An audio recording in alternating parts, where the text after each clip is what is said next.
Welcome to the channel, my alien friends. Don't forget to like, comment, and subscribe. Enjoy listening. Evan's head throbbed as he drifted in and out of a groggy haze. His mouth was dry, tongue heavy, and the air around him felt thin, strange. It carried a metallic tang, unfamiliar and unpleasant, like he had inhaled burnt metal. He tried to move, but his limbs were sluggish, his muscles refusing to obey. He blinked, and the world came into a blurry focus. He wasn't in his bedroom. Cold panic began to gnaw at his mind as he realized the room around him was nothing like anything he had ever seen before. Sleek metallic walls arched upwards into a domed ceiling that pulsed with a soft blue light. The room exuded an eerie sterility, almost like a laboratory or some high-tech prison. He lay flat on a smooth metal surface, its chill biting into his bare skin. He looked down, his heart pounding. He was naked. What the hell was going on? His muscles tensed as he fought against the weight of confusion and fear, trying to sit up. His body felt heavy, unnaturally so. It was as if something invisible was pressing down on him, making every movement a struggle. Before he could make sense of his predicament, the walls seemed to respond to his awakening. A soft hiss, like the release of air pressure, came from behind him. He turned, craning his neck, and saw the door, seamless moments before, slide open with the same sound. 3 figures entered the room. They were humanoid in shape, but unmistakably alien. Tall and slender, their skin shimmered in varying shades of blue and silver. They moved with an unnerving grace, their long limbs almost fluid. Each one of them was strikingly beautiful, with an ethereal quality that sent a strange mix of awe and fear through Evan's chest. Despite their otherworldly appearance, the figures were distinctly female, or at least resembled what he assumed to be female. One of them stepped forward, her skin a deep azure, her silver eyes catching the light with a sharp gleam. Her gaze locked onto him, assessing, coldly clinical. Yet there was something disturbingly magnetic about her, a pull he couldn't ignore. "The specimen is awake," she announced, her voice calm, lilting, yet devoid of any warmth. "Prepare him for the tribunal." Evan's dry throat scratched as he tried to speak. "What is this? Where am I?" His voice came out hoarse, weak. Panic started to bubble up inside him. The blue-skinned woman raised an eyebrow, her expression unwavering. "All will be explained," she replied, her tone indifferent. "For now, you will come with us." 2 of the other women moved closer. Before Evan could react, they grasped him under the arms and lifted him effortlessly from the table. His legs buckled, weak beneath him, and without their firm grip, he would have collapsed. His mind raced, his body was weak, almost paralyzed. But why? What had they done to him? "Wait," he rasped, struggling to find his voice again. "Who are you? What do you want with me?" They didn't answer. Instead, they half-led, half-dragged him from the examination room into a narrow, curving corridor. The same strange, blue light pulsed in time with his pounding heartbeat as they maneuvered him through the twisting, labyrinthine halls. The further they went, the colder the air seemed to become, and with it, the realization that this was no dream. He wasn't on Earth anymore. He wasn't in a hospital. He wasn't anywhere familiar. As they reached the end of the corridor, the doors ahead of them parted with a soft whisper, revealing a vast circular chamber bathed in an unsettling light. It was grand, far too large to make sense, its domed ceiling towering above him like the vault of some cosmic cathedral. At the center stood a raised dais, upon which sat 5 more of the blue-skinned women. Their faces were impassive, their postures regal as they looked down upon him, their gazes sharp and unreadable. Each one exuded an aura of authority, their presence imposing, commanding. "Bring the human forward," one of them commanded. Her voice rang with a certain authority that silenced the room. Evan was guided, no, forced towards the dais until he stood before them, every instinct in his body screaming at him to run, to resist. But where would he go? He was surrounded by these strange, powerful beings, on a world that wasn't his. The reality of his helplessness crashed down on him like a tidal wave. One of the tribunal members caught his eye. She was younger than the others, her skin a soft turquoise that shimmered under the light. Her deep blue eyes regarded him with something he hadn't seen yet, curiosity, perhaps even sympathy. But it was fleeting, barely there, before her face turned expressionless once more. The apparent leader of the tribunal rose from her seat, her silver eyes fixing on Evan with cold calculation. "Human male," she began, her voice as cold as ice, "you've been brought before us to serve a vital purpose. Our civilization faces extinction, and you hold the key to our survival." The weight of her words sank into Evan like a lead weight, confusion clouding his thoughts. I don't understand. There must be some mistake," he stammered, struggling to grasp the meaning. "I'm just a normal guy. Just a guy from Earth. I don't know anything about—" "Silence," Another tribunal member cut him off, her tone sharper than the leader's. "You will speak when given permission." The leader continued without hesitation, her voice steady. "Our species is dying. A genetic anomaly has rendered us incapable of producing male offspring. Without new genetic material, we face extinction within a few generations." Evan's mouth went dry. The implication was clear, too clear. "And that's where I come in," he thought, horrified, his blood turning to ice. The turquoise-skinned woman, the one with the sympathetic eyes, leaned forward slightly. "You are to be the progenitor of a new lineage," she explained, her tone softer, gentler than the others. "Your genetic material is compatible with ours. You will father the next generation of our people." Evan's heart raced. He felt dizzy, as though the world had suddenly tilted beneath him. You can't be serious," he breathed, panic rising. "You can't just kidnap me, force me to. This is insane." The tribunal leader's eyes narrowed, her voice cutting through his protest like a blade. "Your cooperation is not required, human, only your genetic material. However, your willing participation would be preferable." Evan shook his head, trying to clear the fog of disbelief and terror. "This is kidnapping. It's a violation of my rights. You can't." "Your Earth concepts of rights do not apply here," the leader interrupted coldly. "You will fulfill your purpose, willingly or not. The survival of our species depends on it." Evan's mind spun. Every instinct told him to fight, to resist, but as he looked into the tribunal's eyes, cold, determined, unyielding, he realized how powerless he truly was. Evan stood trembling before the alien tribunal, the chilling echo of the leader's declaration still ringing in his ears. The cold metal floor beneath his feet felt far too real, and the smooth pressure of the hands that had guided him here still lingered on his skin. His heartbeat pounded in his throat, louder than anything else in the vast, sterile chamber. The alien leader, Irina, he'd later learn, stood tall, her silver eyes gleaming with authority. Her gaze bore into him as if she could peel back every layer of resistance, leaving him exposed. There was no kindness in her expression, no room for compassion. She was not asking him for anything. She was telling him. "You are to father the next generation of our species," Irina repeated, her tone as steady as steel. "Our future depends on your compliance." Evan's head swam, his thoughts tumbling over one another, struggling to make sense of the nightmare unfolding around him. "Father a generation? I'm just a guy from Earth. I'm nobody special. Why me?"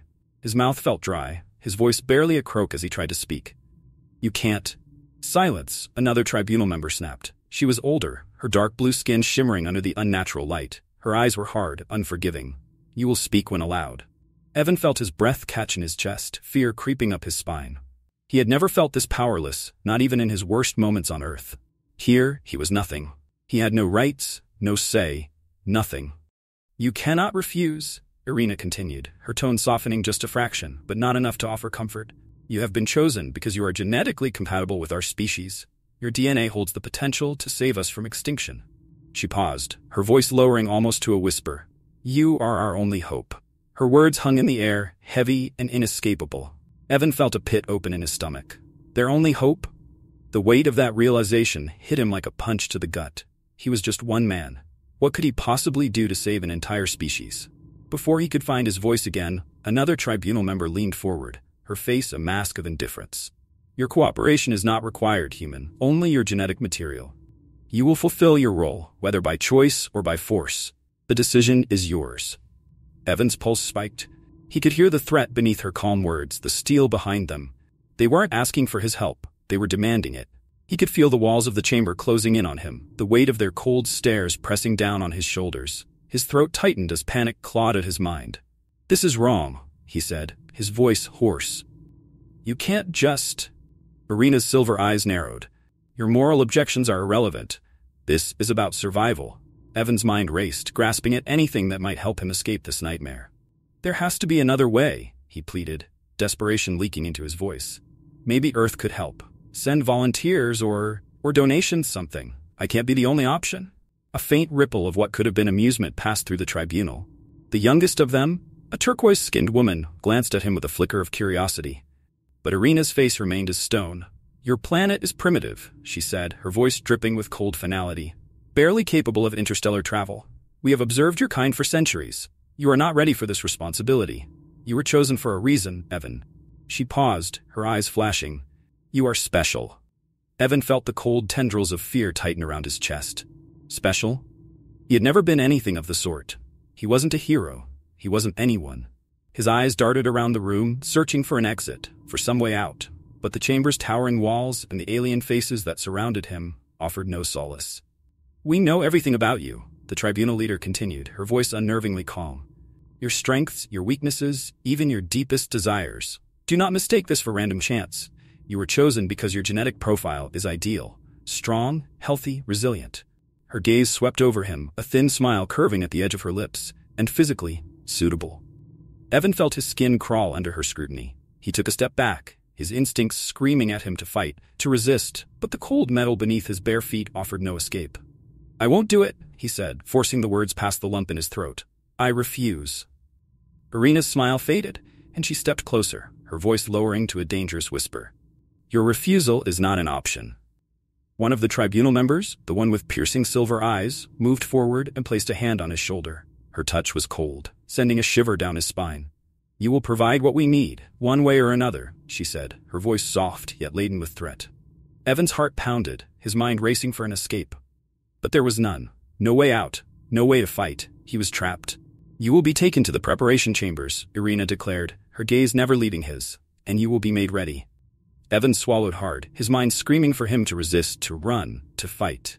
But as the alien women closed in around him, their cold, calculating eyes fixed on him, he realized there was nothing he could do. He was theirs, and no one could save him. The silence in Evan's quarters was suffocating. The cold metal walls, the sterile bed, and the pulse of blue light that illuminated everything made it feel more like a cage than a room. It had been days since he was forced from the tribunal's judgment, days where he had been left alone to stew in his own dread and confusion, waiting for whatever preparation they had planned for him. They hadn't hurt him, not yet. But the isolation, the silence, was beginning to fray his nerves. Food had been delivered by silent, faceless attendants, but no one spoke to him. The fear gnawed at him in the stillness, every second stretching longer than the last. What were they waiting for? What did they want from him? Just as his thoughts began to spiral, the door slid open with a whisper, and his heart leaped into his throat. A figure stepped through, tall, slender, with skin like shimmering turquoise. Althina, the youngest of the tribunal, the only one who had ever shown him something close to sympathy. Her presence was a relief and a threat all at once. "Good evening, Evan," Althina said softly, her voice melodic, almost comforting. Almost. He straightened on the bed, the tension rippling through his body.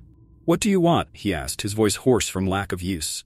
She tilted her head slightly, her deep blue eyes locking onto his. "I came to speak with you. You've been quiet, resisting." Evan swallowed hard, his pulse quickening. Resisting? What did she mean? He hadn't done anything but stay locked in this room, his mind fraying.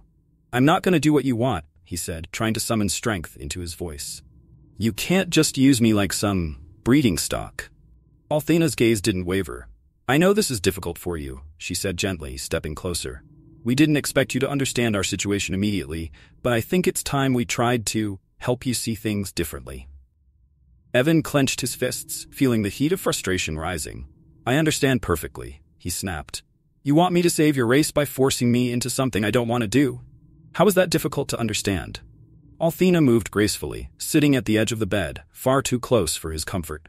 Evan tensed, every muscle in his body on high alert. She was beautiful, too beautiful for comfort.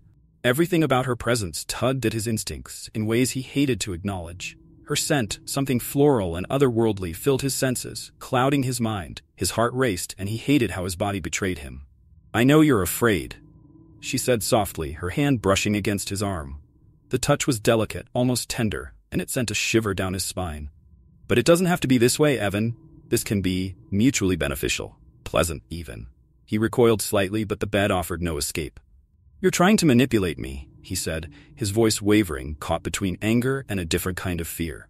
Her hand didn't move. Her eyes never left his. "Is it manipulation to offer you comfort in a difficult situation? To show you that it doesn't have to be something you dread?" Her voice was a whisper now, her words curling around him like a gentle, irresistible fog. "We need you, Evan. Our entire species is counting on you." He could feel the tug of her words pulling at him, twisting his thoughts. His body responded in ways he couldn't control, a sickening mix of desire and desperation. His mind screamed at him to resist, to fight, but every instinct seemed to betray him. Her proximity was intoxicating, her touch disarming. "I won't do it," he said, though his voice faltered. He could hear how weak his protest sounded, even to his own ears. You say that now, she murmured, her lips curling into a soft, knowing smile. But soon you'll see that there is no need to fight. There is no need for this to be unpleasant. In fact, she leaned in closer, her breath warm against his skin. You may even come to enjoy it. Evan's body stiffened, heat flooding his face and chest. He cursed himself for the traitorous response. It was wrong. Everything about this was wrong, and yet his body, his very biology, was betraying him, weakening his resolve with each passing moment. He pulled back, summoning the last bit of strength he had. I'm not going to be part of this, he said through gritted teeth. You can't make me. Althena's smile remained patient, as if she had heard his words 1,000 times before. She rose slowly, her gaze lingering on him for a long moment, unreadable, almost curious. Perhaps, she said, her voice still soft but now laced with something darker, but we have ways of changing your mind. The threat in her words lingered long after she left the room, the door hissing shut behind her. Alone again, Evan sank into the bed, his body trembling, his mind reeling. He had resisted, for now, but deep down he feared the worst. How long could he hold out? How long until the seduction turned into something he could no longer fight? Evan sat on the edge of his bed, staring blankly at the wall. The sterile blue light that had once felt so oppressive now seemed to blend into the background, a constant, unfeeling pulse that matched the slow, dull rhythm of his own heart. How long had it been?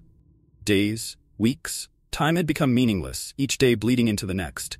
The isolation, the endless silence, it gnawed at him, wearing him down like water eroding rock. The tribunal's manipulation hadn't stopped. Every visit from Althena chipped away at his resolve. She came to him with soft words, coaxing promises that turned his mind into a fog of doubt. At first, he had been firm, defiant. He had sworn to resist, to hold on to his principles, to keep fighting for his autonomy. But now, as the days stretched into a blur, that resolve was crumbling. He could feel it, the slow, inevitable breakdown of his defenses. They weren't hurting him, not physically, but this was worse. The endless psychological pressure, the isolation, the seduction. It was all becoming unbearable. They didn't need to force him. They were breaking him with patience. Althena had visited again just hours before, her turquoise skin shimmering under the cold light as she sat beside him, closer than ever. Her touch had been gentle, too gentle, and her words, spoken in that soft, melodic voice, had wound through his thoughts like a poisonous vine. You don't have to suffer like this, she had whispered, her fingers brushing the back of his hand. This resistance, it's only hurting you. There's no need for it to be so difficult. He had pulled away, but even as he did, he felt the pull. His own body betraying him yet again. His mind had been screaming at him to keep resisting, but his body, his instincts, had been responding in ways he hated. And she knew it. They all knew it. Evan squeezed his eyes shut, trying to block out the memory of her touch, but it clung to him. How had it come to this? When had the lines blurred between captor and captive, between resistance and surrender? His body felt heavy, as though his limbs were lead, too weak to carry the weight of the battle any longer. I won't do it, he had told himself. I won't let them win. But what if they already had? The door slid open with its familiar hiss, and Evan flinched, his pulse quickening. He didn't need to look up to know who it was. Althena's presence filled the room, a mixture of warmth and cold that sent a shiver through him. Evan, she said softly, her voice carrying the same soothing tone that had begun to wear him down from the inside. We need to talk. He didn't respond, keeping his gaze fixed on the floor. She approached him, her movements slow and graceful, like a predator closing in on its prey. You've been so quiet, she continued, her fingers brushing his arm. I can feel the change in you. Evan stiffened at her touch, but didn't pull away. His body felt too exhausted, his mind too fogged with conflicting thoughts. He wanted to resist, to fight back, but the fight was slipping through his fingers, as though the harder he clung to it, the faster it drained away. You can't keep resisting forever, Althena whispered, her hand sliding down to his wrist, her fingers curling gently around it. I know how hard this is for you, but the sooner you accept your role here, the sooner you'll find peace. Peace? Evan's voice cracked, hoarse from disuse. He laughed bitterly, the sound foreign even to his own ears. You call this peace? I'm a prisoner. You're turning me into a savior. Althena interrupted, her voice firmer now. You're not a prisoner, Evan. You're our last hope. He shook his head, his thoughts spinning, the weight of her words sinking in. How many times had she said that? How many times had the tribunal pressed that same point? He had heard it so many times that it had started to blur into the background noise of his own thoughts. But now, as she said it again, something inside him cracked. What if they were right? What if he was their only hope? What if this was the only way forward? For them? And for him, he hated the thought. It twisted in his gut, made his skin crawl. But as he looked up at Althena, saw the quiet determination in her eyes, the subtle vulnerability beneath the surface, he couldn't deny the pull any longer. The isolation, the seduction, the promises, they had all chipped away at him, and now the cracks were too deep to ignore. His mind screamed at him to resist, to hold on to that last shred of autonomy, but his body, his instincts, were betraying him in ways he could no longer deny. His will was slipping, unraveling faster than he could gather it up. He began, his voice a whisper. I can't. Althena's hand tightened on his wrist, a soft, reassuring grip. It's okay, she whispered. You don't have to fight anymore. And in that moment, Evan's resolve shattered. He slumped forward, his body surrendering, and though his mind still screamed in defiance, it was too late. He had reached his breaking point. They had won. Evan had given in, or at least that's what the tribunal believed. His surrender had been slow, inevitable. The last resistance stripped away as days blurred into nights, and the walls of his sterile prison closed in around him. He had stopped fighting, stopped begging, stopped clinging to the notion that he could escape. The battle was over, they thought. But what they didn't know was that something else had begun to grow in the wreckage of his surrender. Something darker, something far more dangerous than they could have imagined. Evan had stopped resisting, yes, but that didn't mean he had accepted defeat. Instead, he had learned. He had learned how they operated, how the tribunal worked, how to read the subtle power dynamics that rippled through their every interaction, and most importantly, he had learned how to play them. If they thought they could use him as a tool, he would use them right back. This was no longer about escaping. No, escape was impossible, and he had come to terms with that. This was about something else entirely. It was about control. The first real sign of his new strategy had come during one of Althena's visits. She had been coming more frequently now, her presence almost a constant in his new life. At first he had resented her visits, hated the way she spoke to him in soft, coaxing tones, the way she looked at him as if he were both a puzzle and a prize. But over time, he had learned to mirror her tactics, to speak back with the same quiet persuasion. I'm ready to cooperate, Evan had said one day, his voice low, calculated. But if I'm going to help you, I want to be involved. Althena had looked at him with surprise, her blue eyes narrowing slightly, as if trying to detect a hidden motive. Involved? She had asked, her voice wary. He had nodded. I won't just be some faceless, mindless machine for you to use. If I'm going to father the next generation of your people, I want to have a say in how it's done. For the first time, he saw uncertainty flicker across her expression. It was a crack, a tiny crack in the facade of control she had always worn. Evan had pressed the advantage. You want this to work, don't you? He asked, his tone soft but pointed. You need me, so why not let me help you? Why not let me take part in shaping this future? Althena had hesitated, her gaze flicking to the floor for a brief moment before meeting his eyes again. I will speak with the tribunal, she had said, her voice faltering. I'm not sure they will agree, but... They'll agree, Evan had interrupted, his voice sharper now, more certain. Because they have no other choice. And he had been right. Within days, the tribunal had relented, though their agreement had been cloaked in formality and reluctance. Irina, the cold, calculating leader, had barely hidden her disdain when she addressed him in the tribunal chamber. You will be given limited access to certain aspects of the process, she had declared, her silver eyes narrowing as she spoke. But do not mistake this for power, human. You are still bound by our rules. Evan had bowed his head in mock submission, concealing the spark of triumph burning in his chest. They were giving him access. They were letting him inside their guarded world. And with access came opportunity. The months that followed were a delicate balancing act. He played the role of the compliant captive well, learning their technologies, their genetic engineering methods, and the intricate details of their breeding program. He learned how they controlled reproduction, how they selected the most suitable partners, and he began to make suggestions, subtle at first, slowly influencing decisions. But what truly cemented his growing influence was Althena. The more time she spent with him, the more he realized that her connection to him went beyond duty. There was something deeper, more personal in the way she looked at him now. He could feel it, and he used it. She had been the first to carry his child. When the news broke, it sent shockwaves through the tribunal. The first successful conception, the first hybrid child, their long-awaited savior. Althena's status soared within the ranks, and with it, so did Evan's. Irina had summoned him to the tribunal chamber shortly after the news had spread, her silver eyes blazing with barely concealed anger. Do not think that this grants you more influence than you already have, she had hissed. You are still a tool, nothing more. But Evan had only smiled. A tool? Perhaps, he had replied calmly. But without me, your entire species would still be facing extinction. That had silenced her. As Althena's pregnancy progressed, Evan's influence grew. He was no longer just a prisoner. He was the father of their future, the first of many, if he had his way. And with every new conception, every new life that grew within the Ceretrian women, his grip on their society tightened. The seeds of power had been planted, and soon they would grow into something much greater than the tribunal could ever have imagined. Evan wasn't just a tool anymore.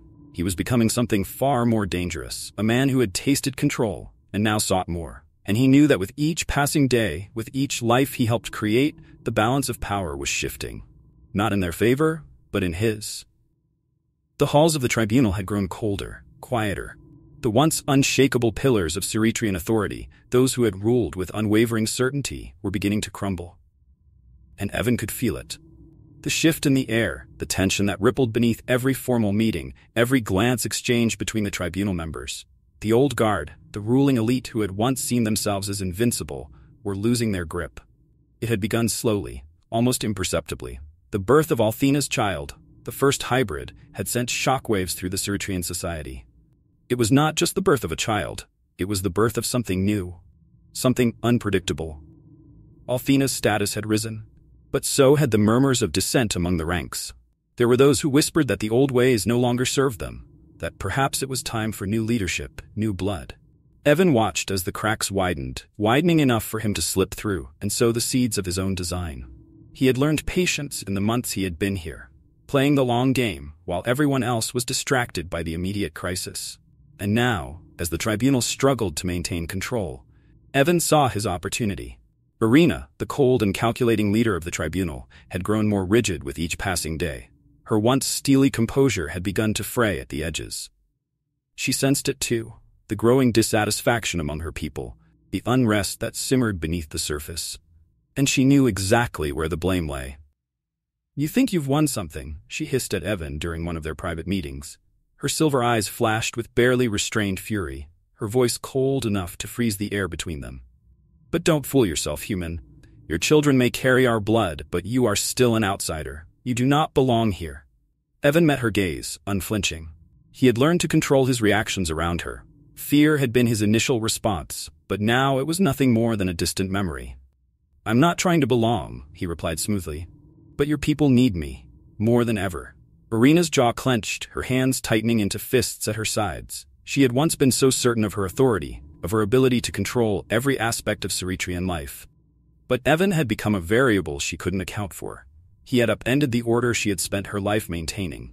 "They need my children," Evan added, his voice steady and calm. "And as long as they need my children, they need me."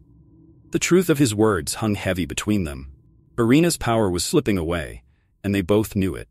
The younger tribunal members, the ones who had once deferred to her without question, were now looking to Evan with a different kind of respect. A respect born out of necessity, out of the survival of their race. They no longer saw him as a prisoner, but as a key player in their future. Althena, now heavily pregnant with her second child, had become the embodiment of this shift in power. She was revered among the Ceretrians, her status elevated not only because of her role as the mother of the hybrid children, but because she had begun to publicly question the tribunal's methods. Her relationship with Evan had transformed from captor and captive to something far more complex. She wasn't just an ally now, she was a co-conspirator, though perhaps she didn't fully realize it yet. Evan had carefully cultivated her trust, her loyalty. He had played on her emotions, made her believe that their shared future was one of mutual benefit. And while she still held on to some semblance of loyalty to the old guard, Evan could see the cracks forming in her too. She wanted something different, and he would give it to her, on his terms. "Irina can't hold them forever," Althena had whispered to him late one night as they sat in the dim glow of his quarters, her hand resting protectively over her swollen belly. "The people are starting to see it. They're starting to see that her way isn't the only way." Evan had nodded, his mind already racing ahead, calculating his next move. "They'll look to you," he had said quietly, his voice laced with intent. "You're the mother of their future. You could lead them." Althena had hesitated, her deep blue eyes clouded with doubt. "I don't want to overthrow anyone," she had replied softly. I just want what's best for our people. And what's best for them, Evan had pressed, is to embrace the future. A future where the old ways don't hold them back. It had taken time, but the seeds of rebellion had been sown. Althena's influence among the younger Ceretrians grew, while Arena's control over the tribunal weakened. The once iron grip of the old guard was slipping, and Evan made sure to fan the flames of dissent in every conversation, every meeting. He played both sides skillfully, appearing cooperative and respectful to the older members of the tribunal, while subtly encouraging the younger members to question their authority. He knew that with each hybrid child born, his influence would grow, and with it, his control over the future of the Ceretrian race. The final blow came during a public gathering, where Arena addressed her people with a fiery speech about tradition, about preserving the old ways. But as she spoke, the crowd's reaction was lukewarm. The younger Ceretrians exchanged uneasy glances, and Althena, standing beside Evan, could feel the shift. When Evan finally stepped forward to speak, the crowd fell silent. They listened to him, not as a prisoner or an outsider, but as someone who had become integral to their future. "The old ways have brought us to the brink of extinction," he said, his voice calm yet commanding. "But now we stand on the threshold of something new, a future where our children, our hybrid children, can lead us into a new era of prosperity. It's time to embrace that future, together." The cheers that erupted from the younger Ceretrians were the sound of the old guard's downfall. Arena watched from the shadows, her silver eyes filled with cold fury as the people she had once commanded so effortlessly now looked to Evan with hope, with reverence. The old guard had fallen, and in its place, something new, something far more dangerous, was rising. Evan stood on the balcony overlooking the sprawling city of the Ceretrians, the cold light of their distant sun casting long shadows over the gleaming towers. Below him, the people gathered in the square, their eyes turned upward, waiting, expectant. His heart should have been pounding in his chest, but it wasn't. He felt calm, unnervingly so. This was what he had been working toward all along. This moment. Behind him, Althena stood quietly, her turquoise skin shimmering under the fading light. She was the mother of 2 of his children now, the first of many more to come. The future of the Ceretrians and his own legacy was quite literally in her hands. She had become a symbol to her people, revered as the mother of their salvation. But Evan knew the truth. She was no more in control than anyone else. He was. "Are you ready?" Althena's voice was soft, almost hesitant. Her hand rested on her swollen belly, where the next hybrid child was growing. The children were coming more quickly now, each one a powerful symbol of their new future. Evan turned to her, a faint smile playing at the corners of his mouth. "I've been ready for a long time." She smiled back, though there was a shadow in her eyes. She had grown more uncertain lately, more distant. The cracks in her once steadfast loyalty had become visible, though she tried to hide them. She had begun to question things, his methods, his ambition, but it was too late for that now. Too late for doubt. The crowd below shifted, a restless murmur rising through the square. It was time. Evan stepped forward, his presence commanding the attention of every single Ceretrian gathered below. Thousands of faces turned upward, their eyes reflecting the dying light of their world. The children stood in the front rows, his children, their blue skin and human features a perfect blend of 2 species, a living testament to the new world being born from the ashes of the old.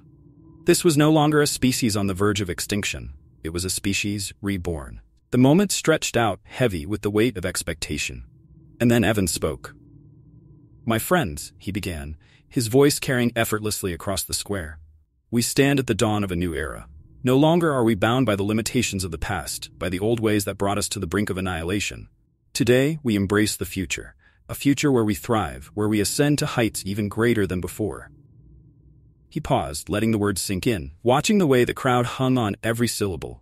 They had been waiting for this. They had been desperate for hope, and he had given it to them. But hope was not enough. Not anymore. He needed more than their hope. He needed their devotion. "Our children," he continued, gesturing to the rows of hybrid children standing at the front, "are the future. They are stronger, smarter, more resilient than we ever were. They will lead us into an age of prosperity, of power, and together we will build a new society, one that can stand against any challenge the universe throws at us." The crowd erupted into cheers, their voices echoing through the city, a symphony of adoration. Evan stood still, basking in the sound, feeling the weight of their belief in him. They saw him as their savior, their leader. They had no idea how tightly he had woven the web that now bound them to him. But amidst the cheers, Evan caught a glimpse of Irina standing in the shadows, her silver eyes cold, her face hard as stone. She had lost everything, her power, her influence, yet she remained, watching him with the same calculating gaze that had once terrified him. Now it was nothing more than a reminder of the old world he had already crushed beneath his heel. He turned his gaze away from her, back to the adoring crowd. They weren't cheering for Irina, they were cheering for him. For too long, Evan continued, his voice growing stronger. We have been at the mercy of fate, but no longer. We are no longer victims of circumstance. We control our future now. I control it. His words were met with another wave of cheers, louder this time, the roar of the crowd reaching a fever pitch. They didn't even realize what he was saying, didn't hear the truth hidden in his declarations. He wasn't just a savior. He wasn't just a leader. He was their king. Evan turned and nodded at Althena, signaling for her to join him at the edge of the balcony. She hesitated for a brief moment, just long enough for him to notice the flicker of doubt in her eyes, before stepping forward to stand beside him. The crowd's cheers swelled even louder at the sight of them together, the king and queen of this new era, the father and mother of the future. As the sun dipped below the horizon, casting the city in shadow, Evan felt the final piece of his plan click into place. This was what power felt like. Not the raw, brutal power of force, but the subtle, unshakable power of control. He had taken everything from the Ceretrians, their future, their hope, their very lives, and made it his own. And they had handed it to him willingly.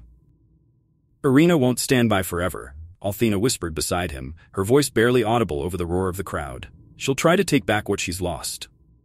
Evan's smile didn't falter. Let her try. He looked out over the adoring faces below him, the sea of loyal subjects who now saw him as their salvation. They would follow him, obey him, worship him. The Ceretrians thought they had saved their race by bringing him here, by using him as a tool for their survival.